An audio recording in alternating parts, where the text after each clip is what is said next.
우리는 살아가면서 끊임없이 의사결정을 해야 하는 선택의 기로에 놓이게 됩니다.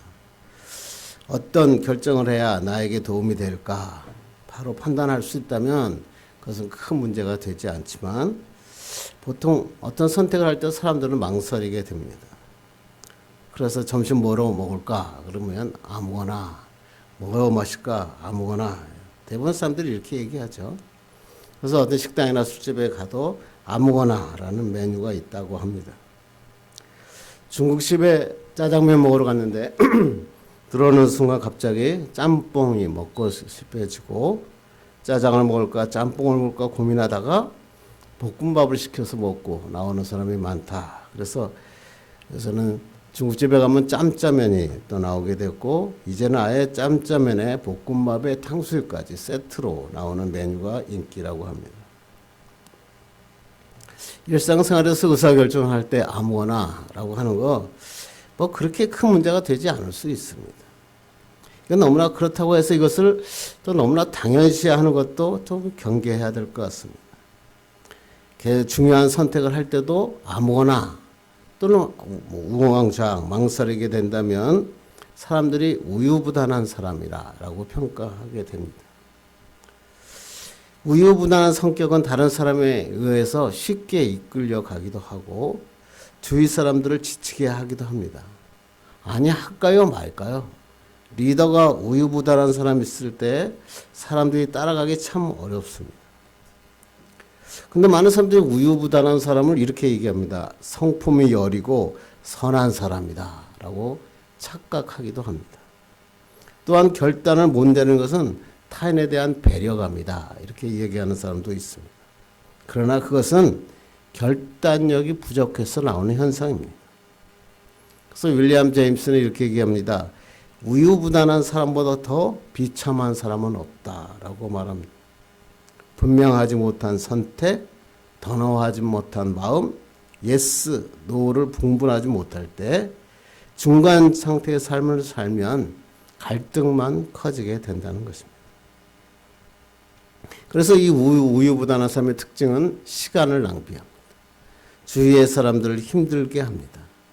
좋다 나쁘다는 표현이 명확하지 않자 오해를 불러일으킵니다. 그래서 사람들이 이렇게 합니다.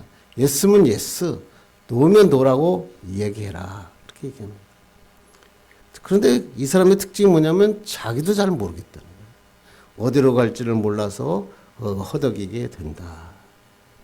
그래서 선택의 심리학자의 대가라고 얘기하는 그 사람이 티모시엔 박사라는 사람이 다양한 사례, 과학적 연구, 인문학적 지혜 이런 걸 통해서 우유부단한 인생이 꼭 알아야 될 선택의 심리학이라고 하는 책이 인기가 끌어서 뭐 재판, 3판이 나왔습니다. 이 책은 아무리 어려운 선택의 문제에 있을지라도 해결할 수 있는 방법이 있다. 그리고 방법을 제시하면서 이 책의 부제가 참 너무 멋있습니다.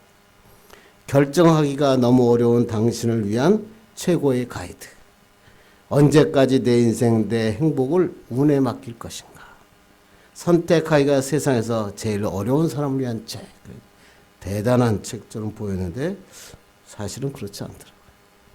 근데 뭐 이 책에서 이렇게 얘기합니다.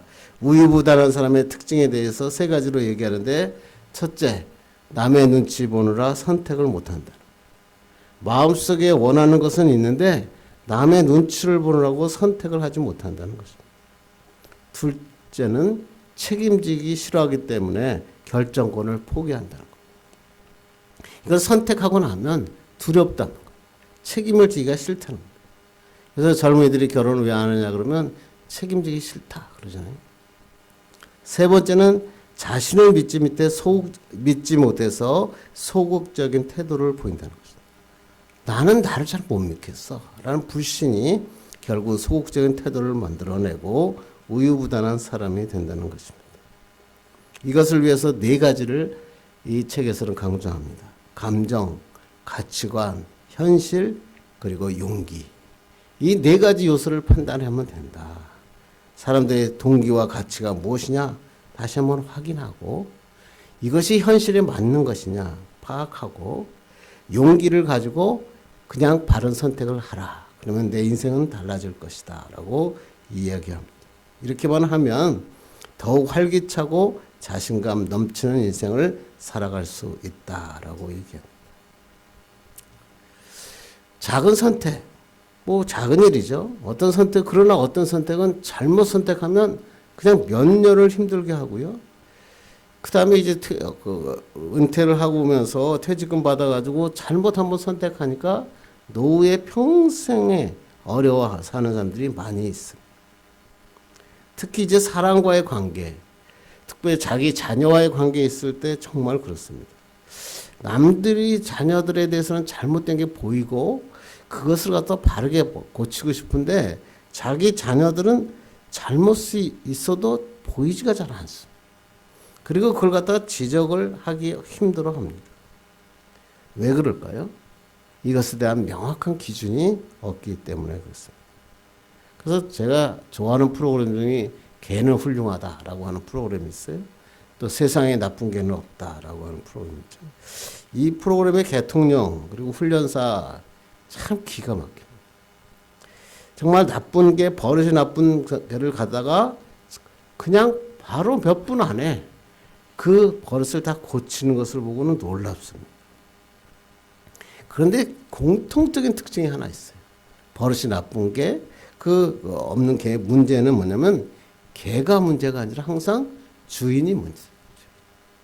주인이 일관된 룰을 가지고 단호하게 룰을 지킬 것을 요구하지 않을 때 이 개들은 자기가 원하는 행동을 하게 되고 오히려 자기가 주인 행세를 하려다가 서열 싸움 때문에 이런 문제를 일으키게 된다는 거죠.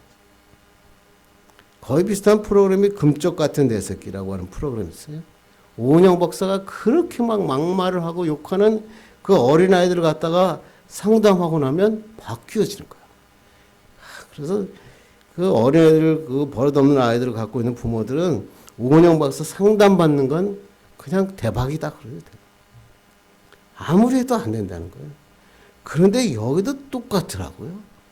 자녀들을 고치는데 문제는 자녀들이 문제가 아니라 부모로 이게.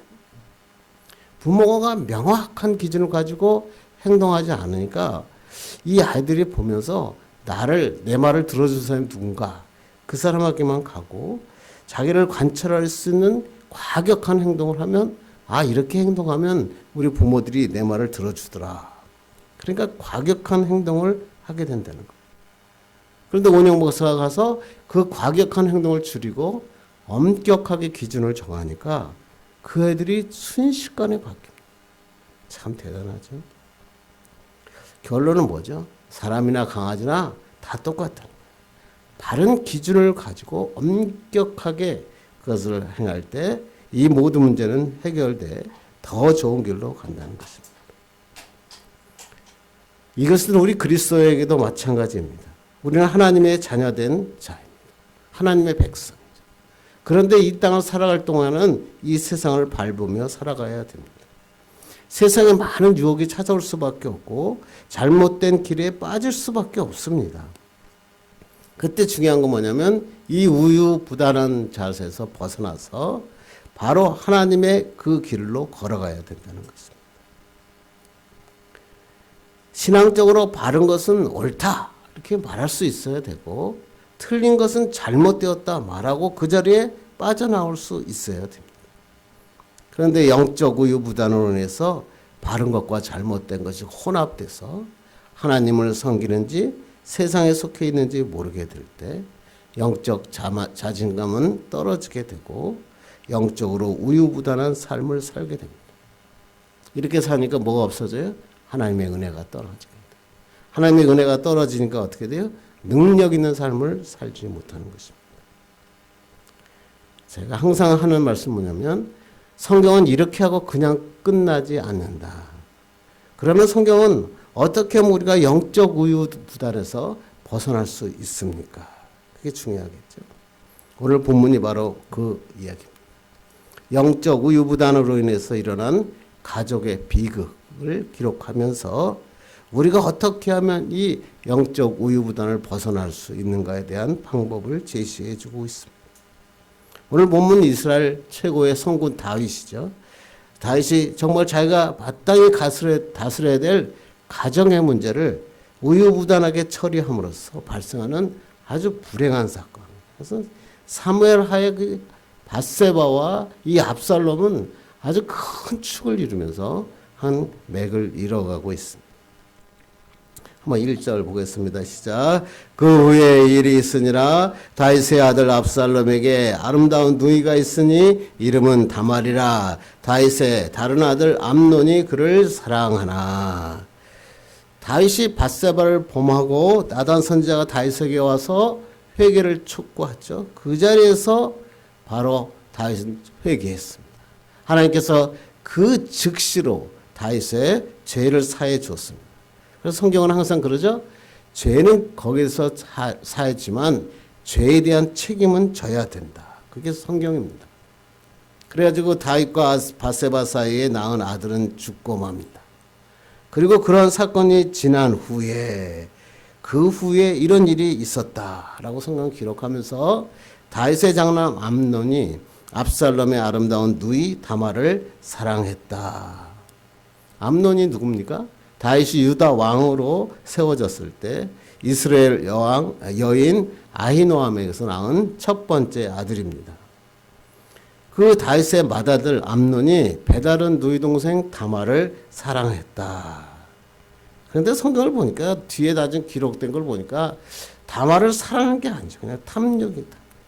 상대를 존중하고 배려하고 그런 게 아니라 바로 잠깐 육체를 탐하고자 오는 탐욕을 가지고 있었다는 것입니다.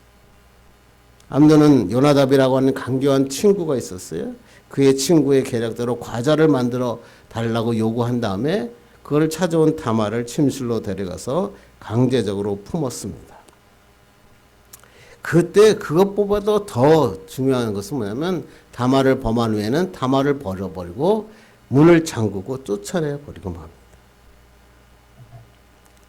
그때 이 압살롬이 이것을 듣고 이렇게 얘기합니다. 20절 읽겠습니다. 시작. 그의 오라버니 압살롬이 그에게 이르되 내 오라버니 암논이 너와 함께 있었느냐. 성폭행 당했다는 이야기를 듣고 난 다음에 압살롬은 다말에게 암논과 같이 있었냐고 묻습니다.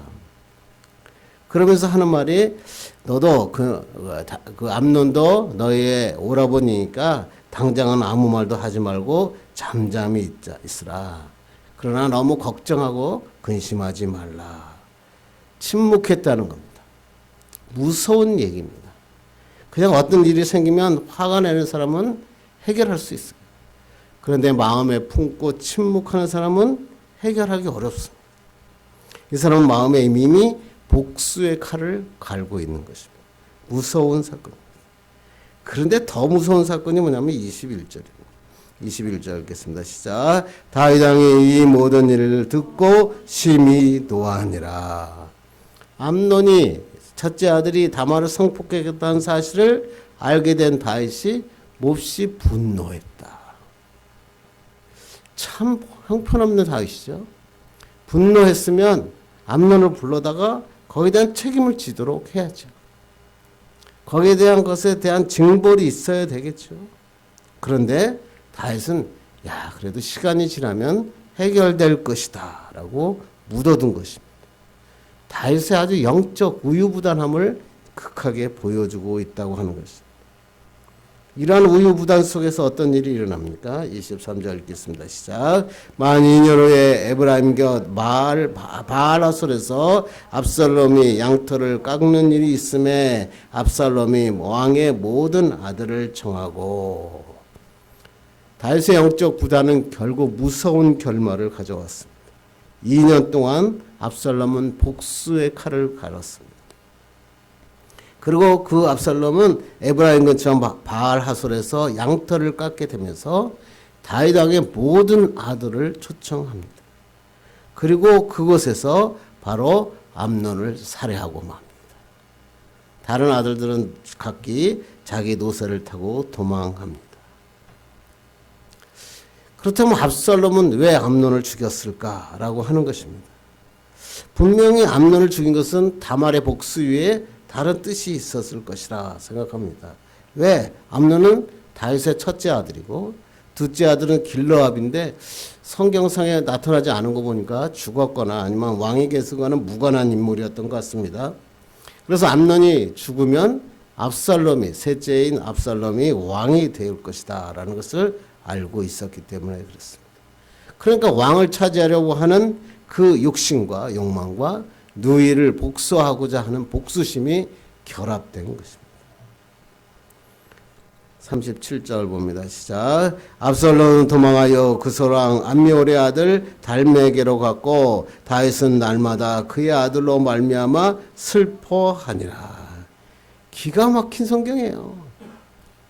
암논을 죽인 다음에 압살롬은 그 소랑 암미올의 아들 달메게로 피했다 그랬어요. 정치적인 망명길에 올랐다 그러고 그 소랑 달메게 도망간 것은 달메가 자신의 어머니 마가의 친정 아버지.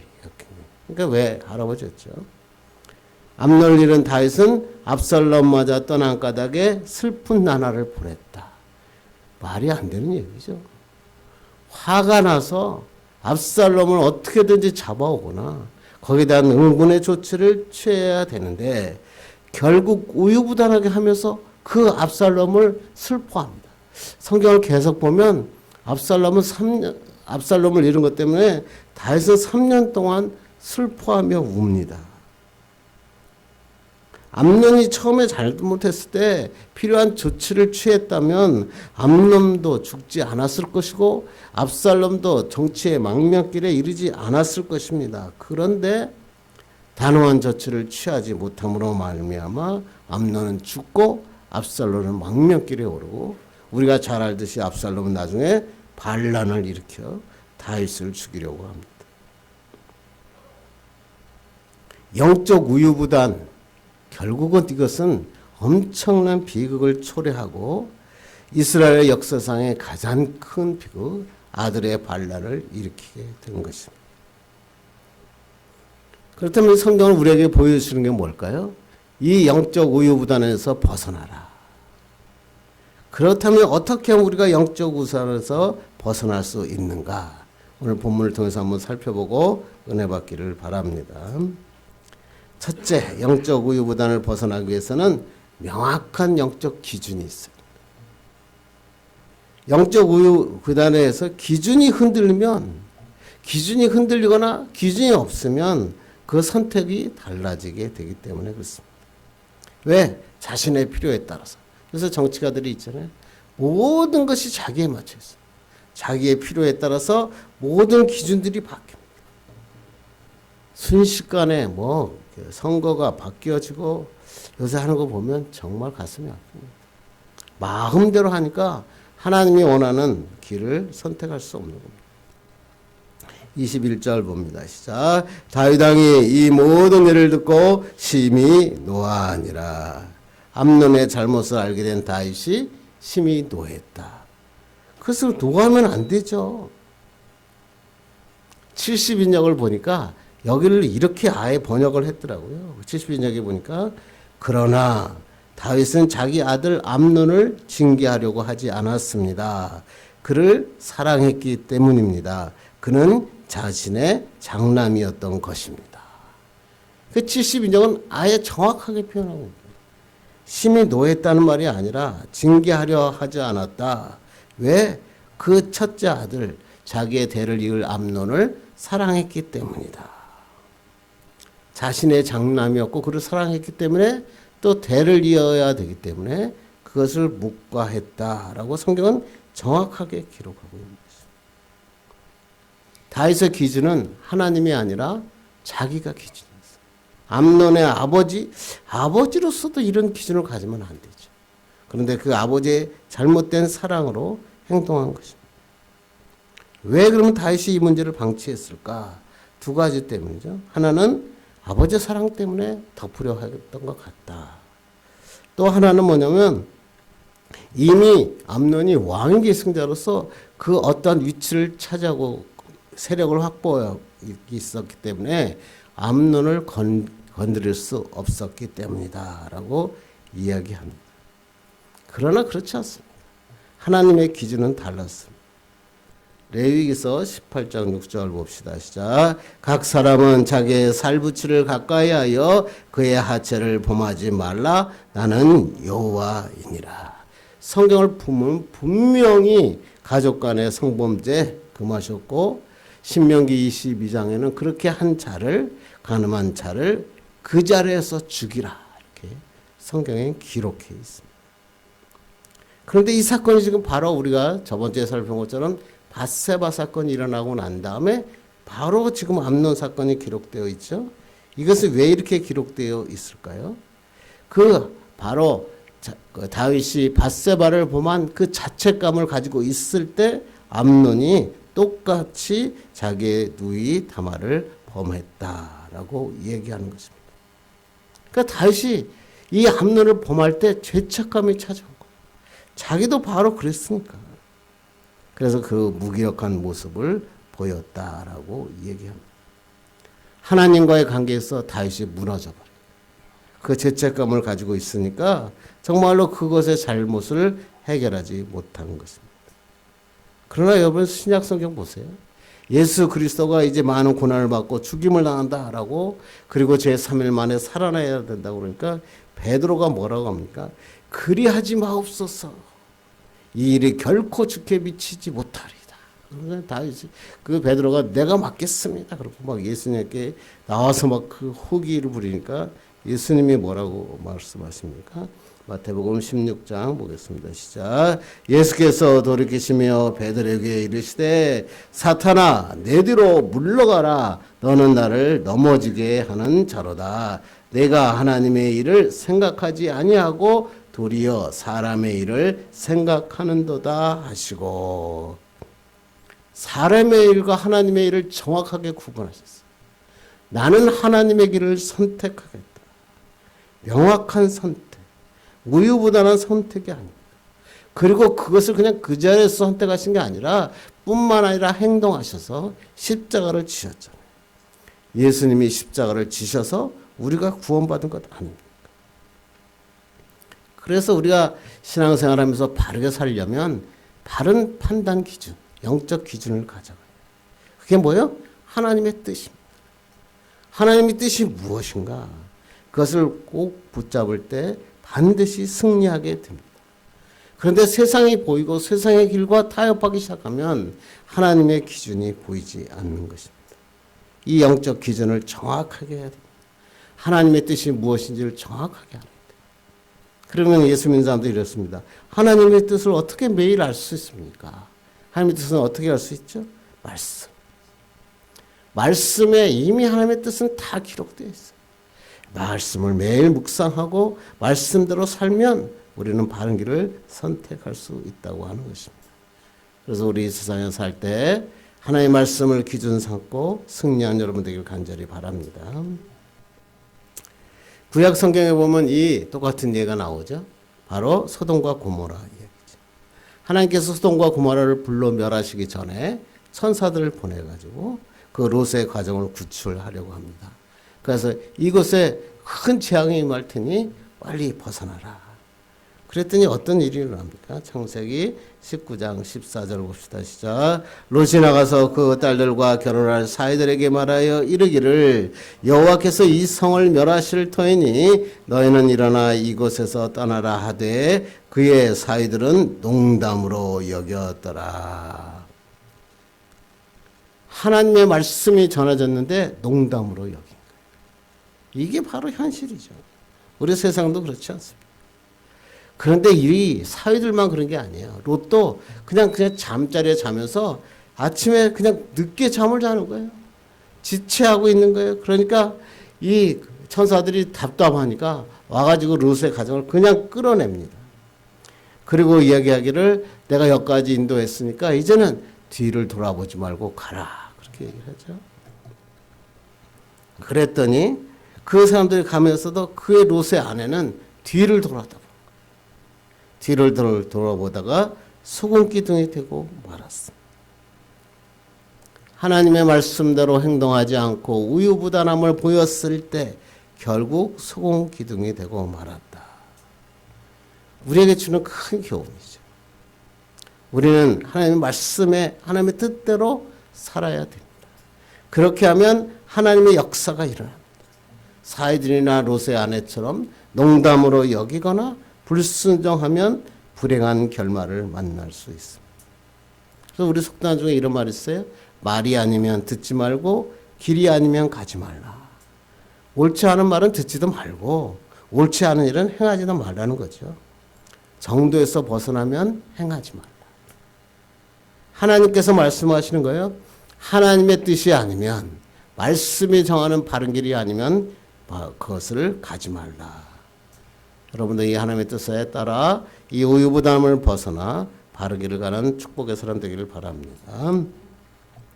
두 번째, 영적 우유부담에서 벗어나기 위해는 하나님에 대한 확신이 필요하다. 첫째는 영적 기준이 반드시 있어야 돼. 내가 어떤 인생을 살아가든지 내가 살아가는 게 하나님의 뜻인가. 두 번째는 하나님이 어떤 분인가에 대한 확신을 가져야 됩니다. 우리도 살다 보면 잘못할 수도 있어요. 또 실수를 할 수도 있어요. 그러다 보면 하나님이 떠났다 염려할 수도 있어요. 실제 기도해도 들으시지 않는 것 같은 그런 때가 우리의 인생에도 있습니다. 그런데 사실은 그렇지 않습니다. 우리가 죄를 짓든지 죄를 짓지 않든지 하나님은 항상 그곳에 계시고 동일하시고 동일한 은혜를 베풀어 주십니다. 그런데 내가 하나님 앞에 나간 게 왜 이렇게 힘들까요? 우리의 죄가 하나님과 우리의 사이를 가로막기 때문이죠. 내가 진정으로 하나님 앞에 나가야 되는데 죄가 하나님을 우리를 가려버리는 거예요. 그러니까 하나님 앞에 나가기 위해서는 뭐냐면 죄의 문제를 해결해야 되죠. 하나님의 말씀대로 일을. 그래서 사무엘하 12장 13절 지난주에 했던 건데 다시 한번 읽겠습니다. 시작. 나단이 다윗에게 말하되 여호와께서도 당신의 죄를 사하셨나니 당신이 죽지 아니하려니와. 뭐라고 했어요? 하나님이 모든 죄를 사했다. 밧세바 사건에 대해서 하나님께서 이미 면죄부를 줬어요. 면죄부를 줬다는 것은 책임까지 없애버렸다는 게 아니에요. 이제는 의인으로 살 수 있도록 하나님이 허락하셨다는 뜻이죠. 그런데 지금 다윗은 이 하나님이 주신 이 의인으로 사는 참된 삶의 모습에서 자책감을 가져버린 거예요. 우유부단한 모습을 보여버리고 말다는 거죠. 그래서 하나님께서 내게 이제 새로운 은혜를 베풀어 주시고 새로운 길을 걷게 하셨는데 지금 이 암논의 사건을 보고 우유부단한 자기의 자책감은 나 같은 자가 어떻게 일을 할 수 있느냐. 이러한 우유부단한 모습이 나타나게 되었다라고 이야기하는 것입니다. 우리도 그와 마찬가지죠. 예수 믿기 전에는 또 많은 악한 길에 빠졌던 적도 있을 것 아닙니까? 그러나 하나님 안에서 새로운 사람이 되었으니까 이제는 새로운 길을 걸어가야 된다라고 이야기하는 겁니다. 그래서 성경에는 아예 이렇게 말씀하고 있습니다. 읽겠습니다. 시작. 그런즉 누구든지 그리스도 안에 있으면 새로운 피조물이라. 이전 것은 지나갔으니 보라 새 것이 되었도다. 예수 그리스도를 만나면 조그만 변화가 일어나는 게 아니야. 마음에 뭐 상처가 치유되고 뭐 어떤 것들이 뭐 긍정적인 마인드로 바꾸어지는 게 아닙니다. 예수 믿으면 새로운 피조물이 되는 거예요. 새로운 새로운 하나님의 아들이 되었다. 어떻게 살라? 하나님 자녀답게 살라. 내 모든 것은 채우고 능력은 주시겠다. 하나님이 말씀하는 거예요. 근데 그게 왜 안 되죠? 사탄이 계속 와서 우리를 갖다가 와서 잘못된 것을 들춰냅니다. 너 같은 게 뭘 그러고 사니? 내 같은 게 어떻게 주의 종이 될 수 있어? 그러면서 계속 옆에서 우리의 잘못을 들춰냅니다. 그러나 하나님 예수 그리스도의 피가 우리를 깨끗하게 하셨다. 요한 1서에 그렇게 말씀하고 있습니다. 이제 사탄의 음성에 귀 기울일 필요 없는 거예요. 하나님이 나를 하나님의 백성 삼으셨으니 하나님으로 살아가겠다. 그렇게 나갑니다. 그러면 하나님이 우리 편이 되어주십니다. 모든 것이 합력하여 선을 이루시게 하시는 분이 하나님이시다라고 이야기하고 있습니다.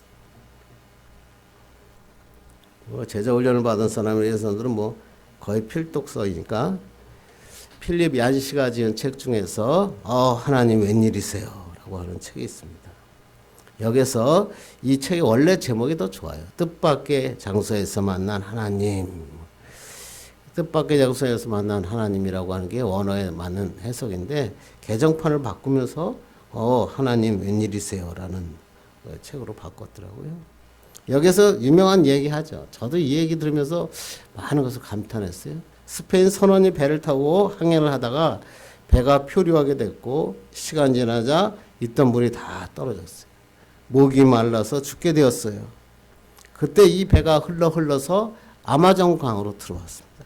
그런데 아마존 강이 얼마나 넓어요. 그냥 바다같이 넓잖아요. 그러니까 그 속에 들어왔는데 보니까 아마존 강으로 들어왔는데 선원들은 저희가 강이라고 생각하지를 못한 것입니다. 이것은 바다와 같지만 실제로 거기서 강이었기 때문에 거기 있는 물을 퍼먹으면 다 살 수 있는 거예요. 그런데 사람들은 뭐냐면 야 바닷물을 먹다가 더 목말라 죽으면 얼마나 고통이냐 그러고 안 먹습니다. 그래서 사람들이 점점 죽어가고 있는 거예요. 그때 한 선원이 일어납니다. 너무 갈증이 통해서 어차피 죽을 바에야 내가 바닷물에도 먹고 죽겠다. 그리고 주위에 말려도 불구하고 풍덩 아마존 강으로 던져집니다. 그리고 물을 마셨는데 이게 웬일입니까? 바닷물이 아니라 강물이었습니다. 이 물은 강물이다라고 외치자 선원들이 일제히 아마존 강으로 던져가 목숨을 구했습니다. 필립 얀스가 하는 얘기가 무슨 얘기죠? 이 세상에 이 많은 세상에 하나님의 놀라운 아마존과 같은 큰 생수의 원천이 있는데 사람들이 그 생수의 원천에 몸을 던지지 못합니다. 그리고 그 세상에서 어떻게든지 버텨보려고 목마름을 참다가 죽어가고 있더라. 영적으로 죽어가는 사람이 그렇게 많다더라. 이런 얘기입니다. 그리스도에는 하나님을 계신다고 하는 믿음, 빌리브라고 하는 것만으로는 부족하다 그러잖아요. 그래서 빌리브의 믿음 갖고는 안 돼요. 그 하나님의 믿음을 갖고 하나님 앞에 완전히 몸을 던지는 거예요. 그러면 기적이 나와요. 안 던지면 참 물을 마실 수가 없는 거예요. 우리도 하나님의 참된 기적을 맛보려면 우리의 인생에 새로운 미래를 열어가려면 하나님의 은혜의 바다에 은혜의 강물에 뛰어들어야 돼요. 그러면 하나님의 축복하여 주시고 놀라운 역사가 일어납니다. 이렇게 나를 인도하시는 분은 하나님이시다. 하나님을 위해서 나에게 놀라운 계획을 가지고 계시다. 라고 하는 확신을 가지게 되면 영적 우유부단에서 벗어날 수 있고 하나님의 은혜를 누리며 미래를 향해 달려갈 수 있다고 하는 것입니다. 이제 말씀을 맺으려고 합니다. 하나님은 천지를 창조하셨고 위대하시며 능력이 많으신 분입니다. 이것은 그냥 언어로 마음으로 생각하면 안 됩니다. 내 삶에 그대로 투영되어야 돼요. 하나님께서는 능력이 있으시기 때문에 하나님의 뜻을 나의 판단의 기준으로 삼으셔야 돼요. 그리고 그 하나님을 확실하게 믿으십니다. 상한 자를 고치시고 상처를 싸매시고 성령으로 채우시는 분이 하나님이십니다. 구름으로 하늘을 덮으시고 땅을 위하여 비를 준비하시고 어떠한 땅에든지 하나님의 은혜가 넘치도록 베풀어 주시는 하나님의 역사. 사막에서도 백합꽃이 피게 하시는 분이 하나님이십니다. 그러므로 우리가 해야 할 일은 뭐예요? 하나님만 찬양하는 겁니다. 하나님의 뜻만 바라보는 것입니다. 하나님의 임재 앞으로만 나가는 것입니다. 그렇게 할 때 우리는 영적 우유부단에서 벗어나 하나님의 축복의 길로 걸어갈 수 있습니다. 이런 하나님의 축복의 사람 되기를 주님의 이름으로 축원합니다. 기도하겠습니다. 하나님 감사합니다. 영적 우유부단에서 벗어